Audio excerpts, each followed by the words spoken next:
16 states have been spearheading recovery efforts across the Southeast region in support of their governors, providing critical aid to those impacted by this storm's devastation. Additionally, as we've said in our statement yesterday, Secretary Austin has authorized 1,000 active duty troops from Fort Liberty to assist FEMA in these response efforts. The department will continue to be fully engaged with FEMA and our federal, state, and local partners to ensure we are supporting and coordinating recovery efforts. Shifting gears, Secretary Austin spoke by phone to his Ukrainian counterpart, Defense Minister Umerov, today. The two leaders discussed current battlefield dynamics and security assistance priorities. Minister Umerov also provided an update on Ukraine's operations, battlefield, and capability needs. A full readout will be available on defense.gov later today. Looking ahead to tomorrow, Secretary Austin will travel to Scott Air Force Base to preside over the U.S. Transportation Command change of command ceremony, where General Jacqueline Van Ovost will relinquish command to General Randall Reed. I won't get ahead of the Secretary's remarks, but the department is very grateful to General Van Ovost for her decades of honorable service to the Air Force, the Department of Defense, and to our nation. The ceremony and the Secretary's remarks will be live-streamed on defense.gov tomorrow. Shifting gears again, this past weekend, the Royal Australian Navy, the Royal Australian Air Force, the Japan Maritime Self-Defense Force, the Royal New Zealand Navy, the Armed Forces of the Philippines, and the U.S. Navy conducted a maritime cooperative activity within the Philippines' exclusive economic zone in the South China Sea. Exercises like this demonstrate the strength of relationship between partners and allies and enhance cooperation, interoperability, and combined capabilities in the maritime domain, contributing to peace, stability, and upholding the freedom of navigation and overflight in the Indo-Pacific region. Of note, this was the first time New Zealand participated, and it shows that cooperation represents the centerpiece of our approach to a secure and more prosperous region where aircraft and ships of all nations may fly, sail, and operate anywhere that international law allows. And finally, I have one more thing. So, second to last thing. In an effort to reduce out-of-pocket expenses for service members and their families on permanent change of station orders, earlier this week the department launched a new pilot program that will reimburse active duty service members for the transportation expenses of a child care provider when child care isn't available at military-operated child development center at a new permanent duty station within 30 days of their reporting date. Service members may be reimbursed up to $500 for PCS moves between CONUS locations and up to $1,500 for moves to or from locations outside the continental United States, including Alaska and Hawaii, and U.S. territories, and possessions for travel costs of a child care provider. Taking care of people is a priority for Secretary Austin and the Department of Defense, and this program reflects our ongoing effort to learn, listen, and lead on issues that are critical to meeting the unique challenges of military life. And for more information, please visit Please visit militarychildcare.com. And before we move on to questions, I just want to say happy birthday to Mr. Chris Garver, who did not want to be celebrated, but everyone should go say happy birthday to him later today. All right, with that, happy to turn to questions. Tara. All right, thanks, Sabrina. I'm surprised that there wasn't an Israel topper in there. And just wondering, have you had any additional conversations with the Israelis on this tension that we are seeing right now? We've got thousands of extra service members in the region. What's going on with them? Are they, are you shifting force posture? It seems like this is kind of a waiting game at this point. So in terms of, what our forces in the Middle East are doing right now, their mission hasn't changed. They're there, to protect U.S. forces in the region if called upon for the defense of Israel. But as you saw, that was put into place on October 1st when Iran launched another attack against Israel. Our forces, of course, stood with the IDF and the operation and, engaged nearly 200 ballistic missiles that were fired from Iran. So the mission hasn't changed. They continue to operate within the AOR, and, we'll continue to do so. I'm sorry, what was your follow-on question? It just seems like right now there's this very tense moment of waiting to see what Israel's response will be. What is this building doing right now to help tamper down that tension? And if Israel doesn't listen, is the Secretary prepared to send U.S. troops to combat to defend Israel? Well, that's something that the president has spoken about. We're not looking for a wider regional conflict. We're not seeking war with any group or organization or country in the region. We continue to engage the Israelis, very frequently. We are certainly talking to them about their response, but what their response might be, I'm just not going to speculate further on. But we do continue to engage with them, and I'll just have to leave it at that. Jen. Sabrina, how many of the 12 interceptors that were fired from the U.S. warships actually engaged and intercepted the ballistic missiles fired from Iran? So we're still doing our own assessment, so I just don't have exact numbers to provide right now. And how much would that have cost, 12 interceptors, and do those ships now need to resupply? And then I have a follow-up. Sure. So in terms of resupply and cost, that's something that I think CENTCOM should really speak to, or EUCOM and Sixth Fleet. I just don't have those numbers readily in front of me right now. So I'd defer to them on cost and resupply. But as you know, our ships move in and out of ports. They get retrofitted, resupplied at any given time. So I would assume as they expended some of those interceptors, eventually they would have to get, backfilled. But in terms of their movements, I'd refer you to Sixth Fleet. Is there some discussion of maybe needing a supplemental? Because I believe that President Biden's defense requests this year did not have money for missile defense. I'm not tracking additional requests for a supplemental. That doesn't mean that something couldn't happen down the road, but at this moment, I'm just not tracking anything additional. We are 3 days into operating under a continuing resolution. We still don't have our FY25 budget passed. So the biggest full court press from this building is, of course, urging Congress to pass an appropriations bill so we don't have to operate under this this continuing resolution. That's something that's top of mind for this building, and we're going to continue to engage with Congress on that. Idris. You sort of hinted at this when you said the U.S. would help defend Israel. But more specifically, will the U.S. military take part in any offensive Israeli operations against Iran? So what I can tell you, Idris, is, we're certainly consulting with Israel and talking to them about their response, but I'm just not going to go any further than that. Rule out the U.S. military could take part.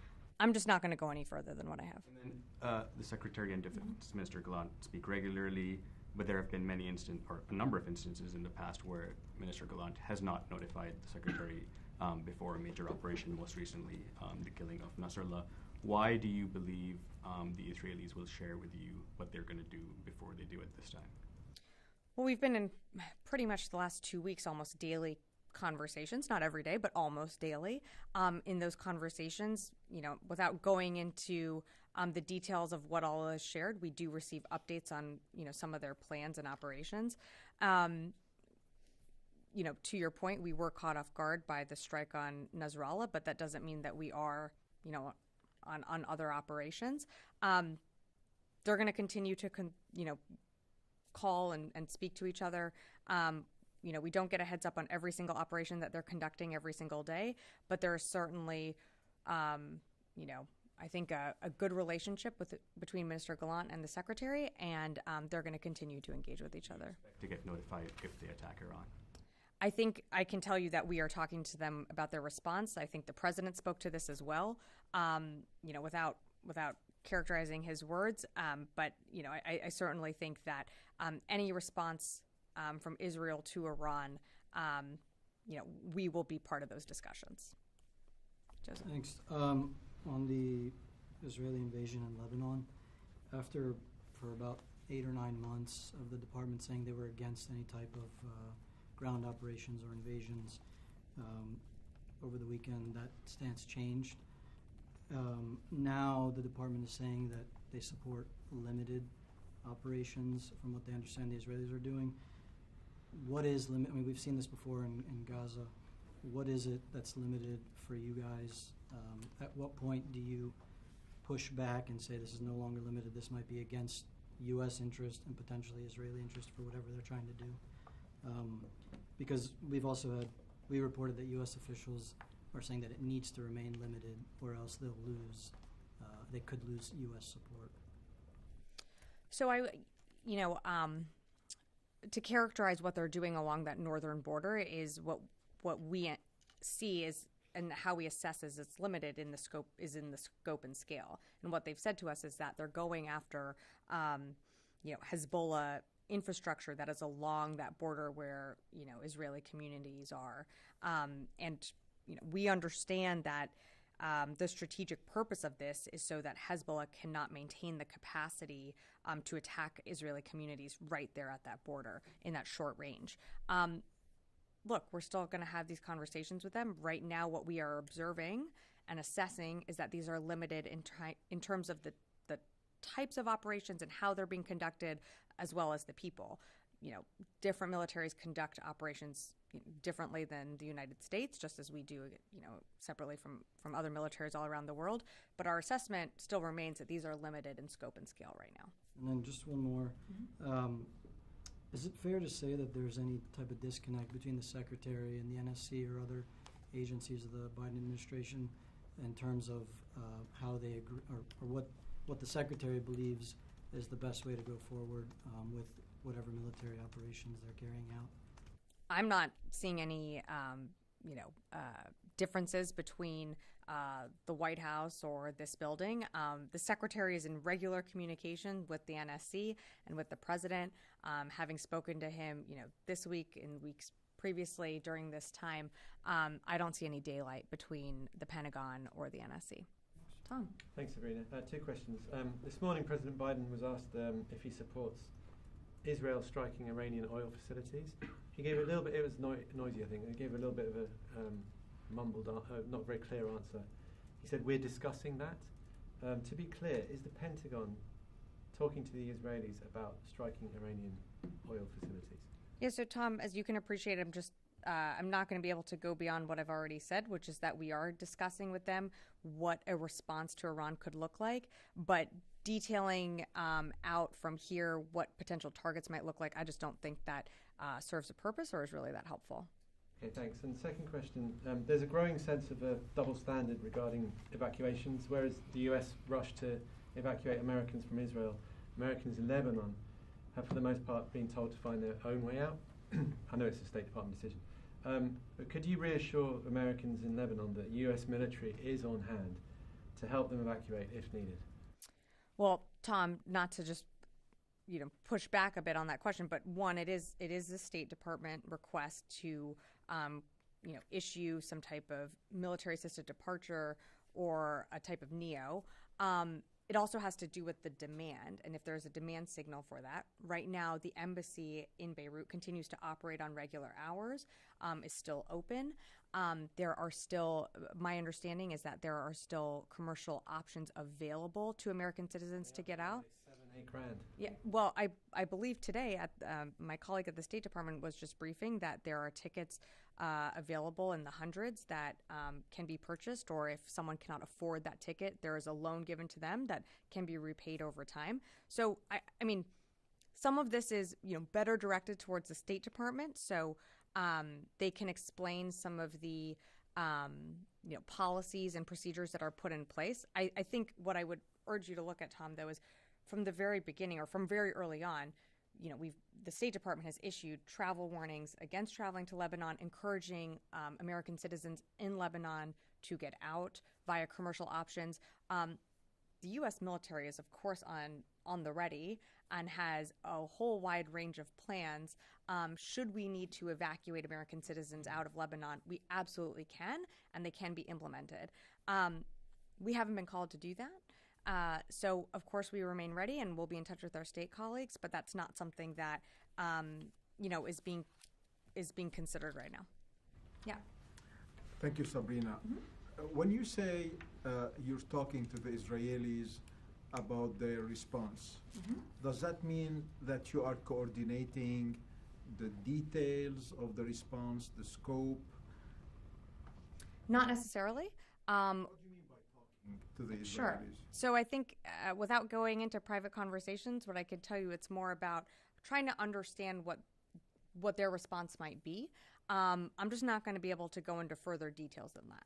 Okay, when you are trying to understand what the response is going to be, are you confident that the Israelis will will give you a notice in advance when and where the response is going to take place? Yeah, so Joe, Or they're going to keep you in the dark? what I can tell, well, great question. Same question that Idris asked me. My answer has not really changed. Well, let me then try and tackle this different question.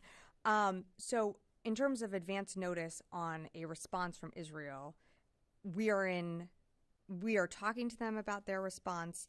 I'm just not going to be able to go into more details than that.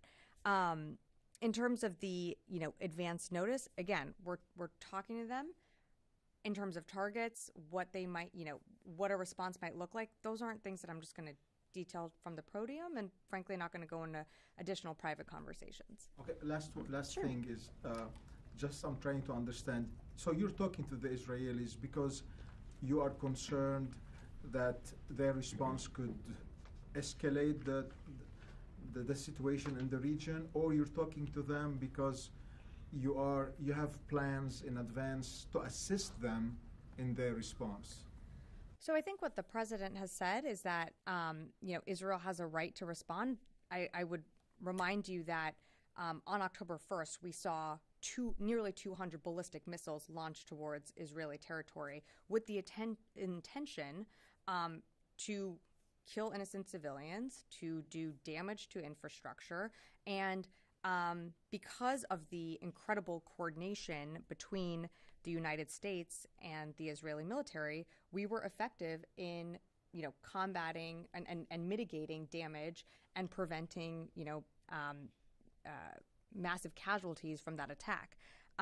So Iran did fail in its attack against Israel. But I have to, also remind you, when it comes to how we're talking about, how Israel might respond, these are conversations. And these are conversations that don't just happen in 15 minutes. They happen over time. The secretary has been regularly engaging Minister Gallant, pretty much for the last 2 weeks, almost every day. I'm not going to go into those detailed conversations, it's not something that just happens in a vacuum. It happens over conversations, not just here at this building, but across the interagency, and that includes the White House as well. Fadi. Thank you, Sabrina. If I may ask just Sure. 3 questions, 2 related and 1 separate. Okay. On Iran, as a spokesperson for the Pentagon, you can't tell the American people whether the U.S. will take or support offensive action against sovereign nation that did not attack U.S. forces, or U.S. interests in the region, which is Iran. Don't you need an authorization from Congress to be part of that? So what I can tell you, Fadi, is what we've said from the very beginning is that we don't seek a wider regional war, and we definitely don't seek conflict with any country or group. That includes Iran. When it comes to an Israeli response, we're talking to them about their response. Of course, as you know, we have U.S. forces in the region. The Secretary's priority from day one has always been to protect our people and taking care of our people. A response or any type of, whether it's trades on the border, in the northern border, between Israel and Lebanon, or attacks on U.S. forces from Iran-backed militias, that has consequences on U.S. forces. And so when I tell you that we're in consultations and discussions with the Israelis on their response, that's what I mean. Okay, and then on the Iranian response to the assassination of Haniya in Tehran, which is shooting 200 missiles. According to Israeli media, these missiles were targeting military infrastructure, and they hit 3 air bases, not civilian infrastructure. So is your assessment that the Iranians were after civilian infrastructure in Israel? And what precisely are you talking? Which civilian infrastructure are you talking about? I said innocent civilians. And I just said infrastructure. I'd say broadly speaking, our assessment is that some of the ballistic missiles were targeting military infrastructure, but for a greater assessment, I'd refer you to the Israelis to speak to that. Ultimately, the intent and target of that missile, Iran would have to speak to, because they're the ones putting in the coordinates. We can only judge the trajectory and where they landed, or where they were shot out of the sky. Thank you for responses.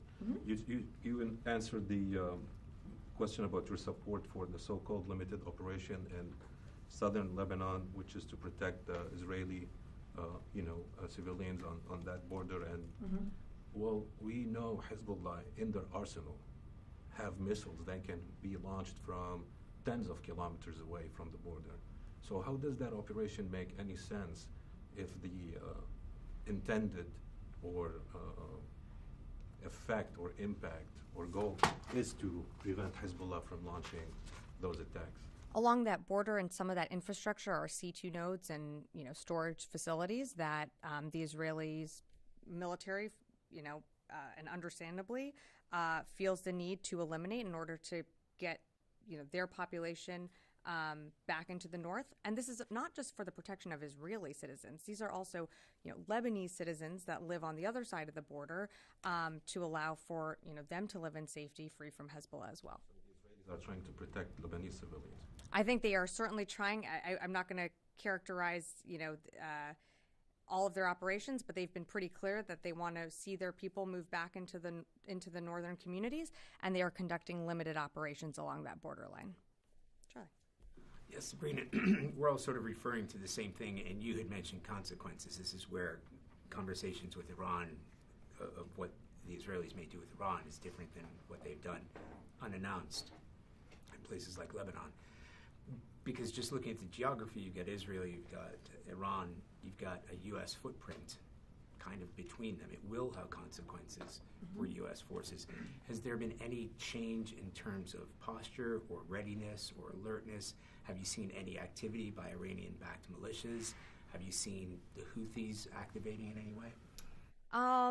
So no change to our posture or readiness. I'll remind you that, as you said, we have forces throughout the region. Any type of action has potential impacts for our forces wherever they might be stationed. In terms of, Houthis or IMG groups in, Syria and Iraq, I think as of most recently, the Houthis have continued to target commercial ships in the Red Sea. We have seen from almost the beginning, I think since October 17th, sustained periods of attacks on U.S. forces from these groups in Iraq and Syria. But I don't have anything recent to point to you on, if that's what the question was. But we certainly have continued to see activity. And we always reserve the right to defend ourselves. And that's what our forces will do in the region if attacked. You haven't seen any uptick in that region? I mean, could you give me something specific that you're referencing, or is there like a specific date? Because we saw a sustained period since October 17th. When Iran launched the largest ballistic missile attack that Israel has ever seen, it didn't activate any of its proxies to perhaps take a poke at U.S. forces in the region at the same time. Yeah, I don't have anything for you on that. I mean, if our forces are attacked, or if there is something in the vicinity that could land on the base, our forces have the ability to shoot it down, and they'll take the measures needed to protect themselves. But I don't have any. There was no, as far as I'm aware, there was not a coordinated attack that Iran launched its ballistic missile attack and then also coordinated with its proxy groups. I'm not tracking that there was a coordination there. Yeah. Thank you, Sabrina. Due to the increasing tensions in Lebanon, you deployed new reinforcements to the region, mostly from the Air Force. Do you use the air bases in Cyprus for those? And you were monitoring the latest attack of Iran on Israel. And in your reconnaissance, when you found out the attack is starting, did you use the bases in Cyprus as well? So I'm just not going to speak to our basing options and where our aircraft are located. Constantine. Thanks, Sabrina. Following up on sort of Jen's line of questioning from earlier, so the destroyers, in helping to repel this attack, fired off 12 interceptor missiles. Granted, I'm sure these destroyers can get resupplied, but if this were a more prolonged conflict, does the Department of Defense feel confident in its supply chain to be able to provide, more interceptor missiles in a longer-term conflict? I think you've seen the Secretary make the commitment to, of course, always taking into account U.S. forces and the protection of U.S. forces, but also the commitment to defend Israel. When it comes to the supply chain, there's certainly the defense industrial base is certainly being pressure tested, and we saw that from Ukraine. So, we're still confident in our abilities. We're still confident that we'll be able to resupply. But I will point you to the fact that we've had delays in funding from Congress that haven't allowed us to backfill our shelves, which impact what can go out into our different AORs, and of course, that has an impact on the mission. Those are all things that the Secretary thinks about when he makes these decisions, and when carrier strike groups are moved, different squadrons are moved into the region. So to answer your question, we're going to do what we need to do, and we believe that we have the capabilities that we need to defend our forces. But when it comes to the defense industrial base, we've seen that from Ukraine especially, that the base is catching up, and we still have a backlog, and it doesn't help that also we're operating under a CR. So just to sort of follow up on that. Sure. So is there any truth to sort of this criticism that any missile fired in defense of Israel or Central Command takes away from Admiral Paparo and the notion of defending against China in the Indo-Pacific? No, I mean, every COCOM, there are different mission requirements. I think you have to also remember, as a planning organization, while we didn't see October 7th and that attack, what happened on October 7th was absolutely devastating, and wasn't something that was built into the department's plans.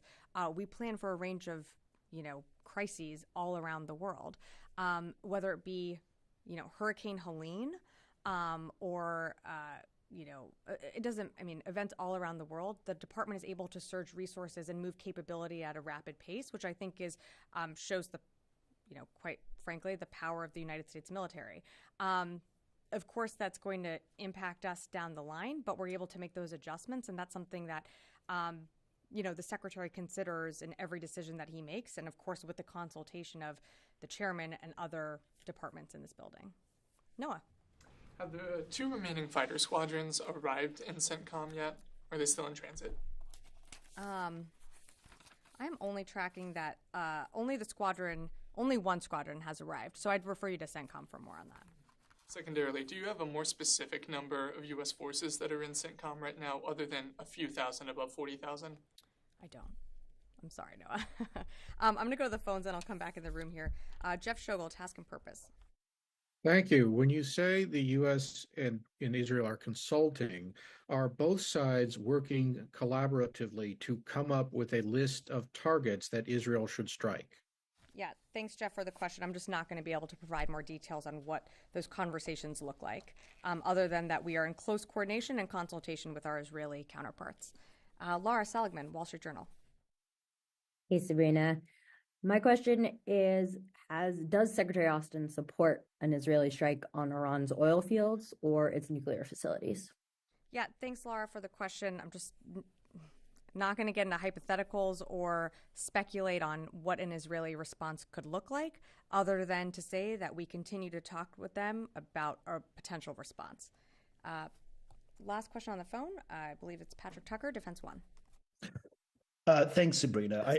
I probably know the answer to this, but can you comment on reports that Israel has bombed a Russian airbase in Syria? And following up on that, the Defense Department has shown that it's willing to take preemptive kinetic action against Houthi militants that are preparing to stage missile attacks against Israeli targets or targets in the Red Sea.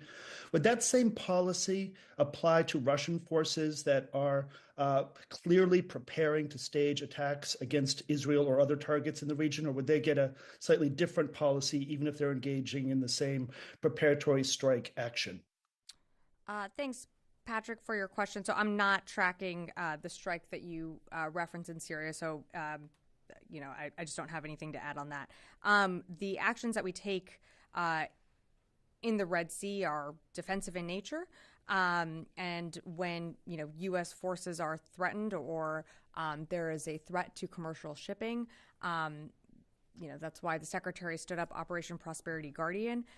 It is in self-defense, and it is a coalition that has come together of like-minded nations to combat that Houthi threat. I'm not going to speculate on, other threats down the line.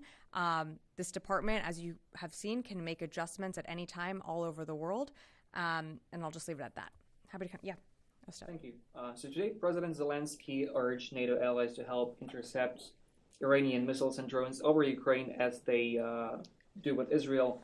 Can the United States and allies help Ukraine with that? I mean, since it's possible with Israel, why cannot they help with Ukraine? Thank you for the question. While I appreciate the question, we are talking about two very different landscapes and battlefields. The president, at the very beginning of when Russia invaded Ukraine, has directed this department to provide Ukraine what it needs on the battlefield.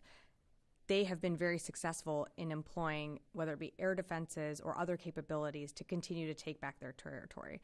The secretary just had a call with Minister Umerov, getting a battlefield update, getting to better understand what other capabilities they might need, if any. The president has made a commitment that, the United States is not putting boots on the ground into Ukraine, but we are supporting Ukraine in their efforts to take back their sovereign territory. Shooting like those targets, say from Polish or Romanian territory, would that be putting boots on the ground? That would be involving us in a war in a different way. And right now we feel that Ukraine has been able to successfully defend against, Russian strikes to their cities, to their populations, to their infrastructure, and we're going to continue to make sure that they have the support that they need to do that. One more. On the F-16 training for Ukraine of those 18 additional pilots, do you have any time frame for that? Will it begin this year, next year? Any details? I don't have any time frame for you on that. As you know, one of the requirements for pilot training is a proficiency in the English language. So, once those pilots are trained and ready, we will start working with them, but I just don't have an update or timeline for you. Yes, sir.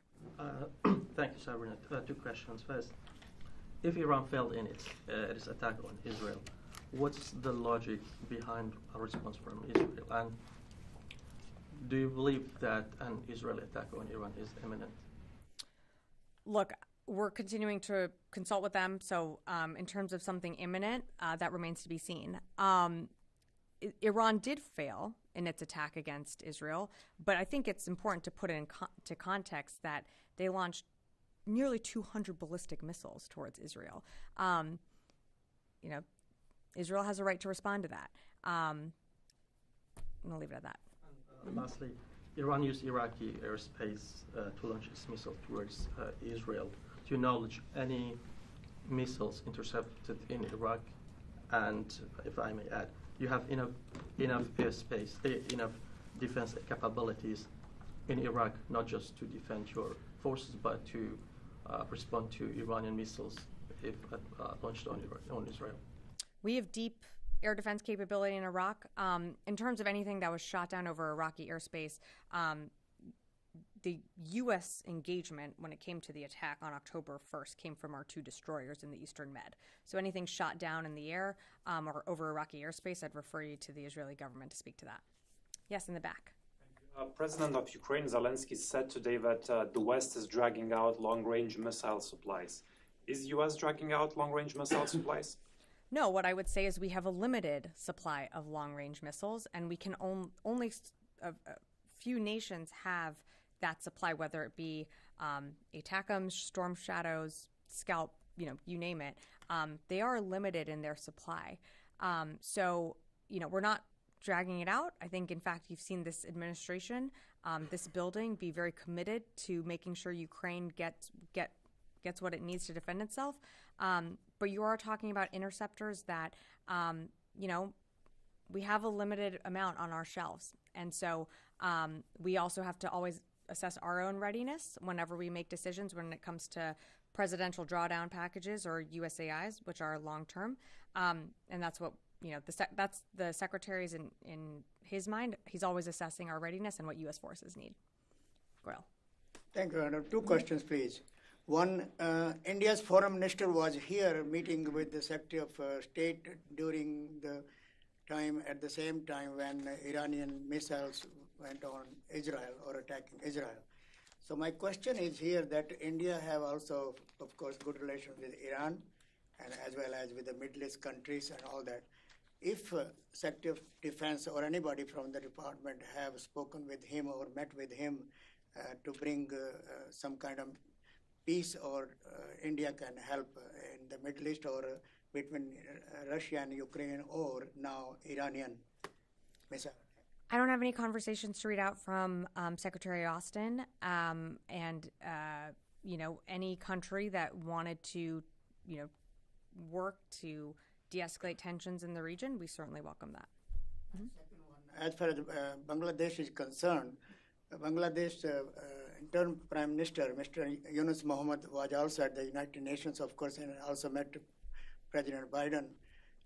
Any role the DoD or Defense Department playing as far as Bangladesh situation is concerned there, or bring the new Prime Minister or elections and ongoing discussion as far as U.S. and Bangladesh military-to-military relations? I'm not tracking any DoD involvement. I would refer you to the State Department for more. I think that's happening more in the diplomatic channels. I'll come back.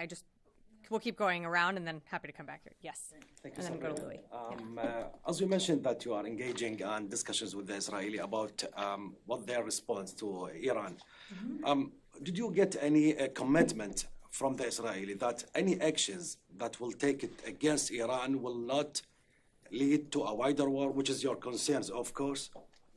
So I'm not going to go into more details on the conversations, but what I will tell you is what we stress publicly and privately is that we don't want to see a wider regional conflict. So you can absolutely assume that that is something that is brought up in every conversation with Minister Gallant or across this administration. My last question, regarding what's going on now at the border of Lebanon, how long do you believe, as the DoD with their assessment, Israel need to achieve their goals? Is it like months, or we can maybe see like what's happened in Gaza? It's still like over almost a year, and we see the wars is still going on there. That's up to Israel to define what their strategic objectives and goals are. They've laid that out in terms of they want to allow citizens to return safely to their homes on that northern border region. But how those strategic objectives are met from a military means, that's for them to define. Just as we don't define success for Ukraine either. That is for them to define for themselves. So in terms of strategic goals being met, I'd refer you to Israel to speak more to that. Louis. Totally different question. Wow. Okay. I'm going to give you a break here. You're going to ask something that I'm going to have to take, aren't you? I'm hoping you can answer this. Yesterday, there was an announcement of the deployment of 1,000 active duty forces for Hurricane Helene relief, which you noted in your topper. Can you tell us what the progress is? We know they're coming from the 18th Airborne. We know they're coming from 82nd Airborne. What exactly is their role? How will they work with guardsmen? Are they complementary? Are they on their own? And I know they fall under the tag, but can you just explain to us what it is exactly they're going to do? Sure. So the Secretary authorized their movement of nearly 1,000 active duty soldiers. Their role is that they're going to fit into the larger apparatus, which is being led by FEMA and the North Carolina government. NGB, North Carolina National Guard. So between those entities, they're going to work with them to ensure that the North Carolina communities, wherever these soldiers go, are supported. And some of the things that they're going to be doing is delivery of food and water and other critical aid. I believe this is something that's still being, worked on exactly where they will be. But as you know, they're in state. They're ready to go. We're going to continue to work with the federal, local, and state level officials to ensure that, they're fitting in where the need is the most critical. So North Carolina has already activated 1,000 guardsmen to assist with this. Mm-hmm. It was the thinking that these additional 1,000 active duty personnel would bring capabilities that they don't have right now. Yes, and augment as well. My understanding is that they bring additional capabilities. I think certainly, the National Guard has its own capabilities, but these will augment those. And I think as we're all seeing some of the devastation, roads, bridges, it's not easy to access. So this is another, group of men and women that can go in with an amazing capability that will augment the National Guards and help get, critical need in, and also support, getting into isolated communities where it's even harder. So, yeah. Jen.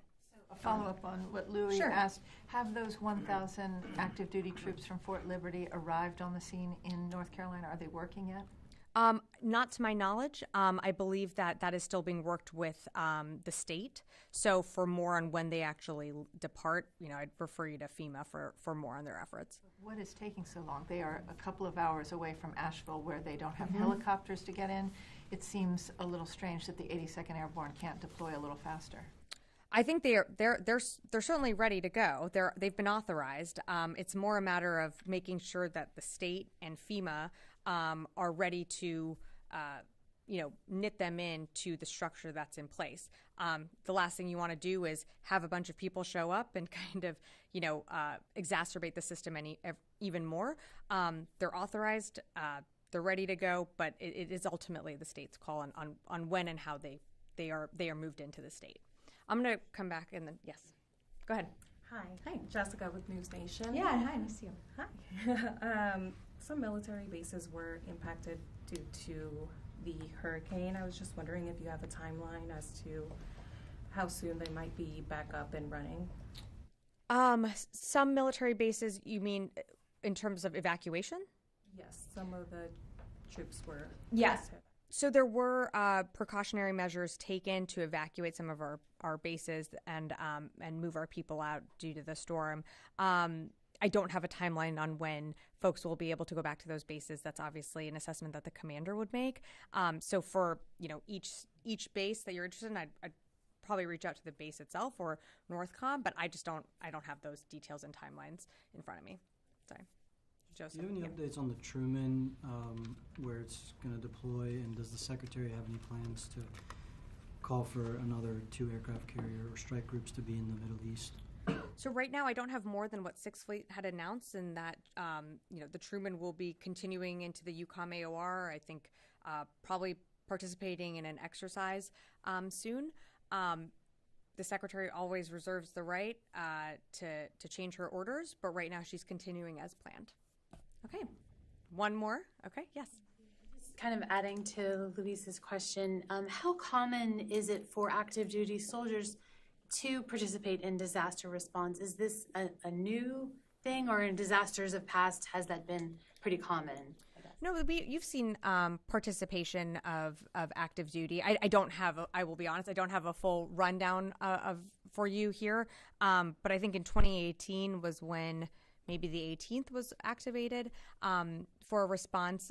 It's not uncommon. It's on the needs on the state. And of course, what the local and state leaders assess what they need, and in consultation with NGB. But it is common. It's what they can be used for a range of, whether it be a crisis in a different part of the world or a national disaster, natural disaster, I should say. They are there to help support their communities, and so it's not uncommon. Is my bottom line, is what I'm trying to say. Okay, thanks everyone.